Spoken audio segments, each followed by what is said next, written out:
কোনো ক্রমেই যেন কোনো সিন্ডিকেট কোনোভাবে যেন প্রযুক্তি মহল যেন আমাদের এই বিষয়, যেমন এই বিদ্যুৎ নিয়ে কিন্তু আমরা বেশ একটা সমস্যা আছে, বিশেষ করে আদানি যে বিদ্যুৎ বিগত দিনে তাদের অনেকগুলো বিষয় আছে যেগুলো নিয়ে জটিলতা তৈরি হয় একটা সম্মুখীন হওয়া শুরু করেছিল।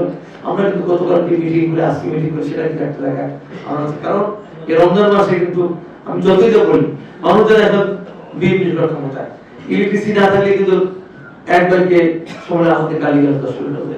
কাজে সেক্ষেত্রে আমরা এটাও চেষ্টা করতেছি, কাজে অন্তত বিশেষ করে আইন শৃঙ্খলা বিষয়টা আপনাদের আছে এখানে আমাদের এসপি সাহেব আছেন, আমাদের পঞ্চম এলাকা আমাদের খুব শান্তিপূর্ণ এলাকা।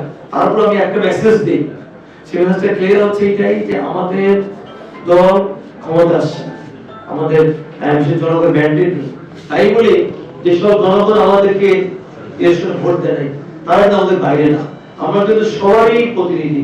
আমরা মনে করবো সবার ভোট নিয়ে আমরা সরকার গঠন করেছি। অতএব সেই ক্ষেত্রে আমাদের দলীয় কোনো কর্মী কোনো নেতা আমার দলের নাম ভেঙে কেউ যদি এখানে কোনো ধরনের অপকর্মে সম্পৃক্ত হয়, আমি এখানে আপনাদের উদাত্তভাবে আহ্বান জানাচ্ছি।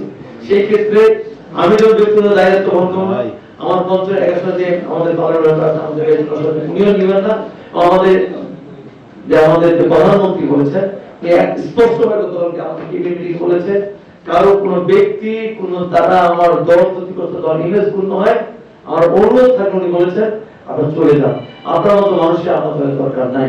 কাজে আমাদের মাননীয় প্রধানমন্ত্রী তারেক রহমান ওনার যে ওপিনিয়ন আপনারা নিশ্চয়ই বিভিন্ন মিডিয়া সামাজিক মাধ্যমে জানতে পারছেন, সেক্ষেত্রে এই যে ওনার যে ওপিনিয়নটা এটাই কিন্তু আমাদের একদম আমাদের দলীয় ওপিনিয়ন এটাই।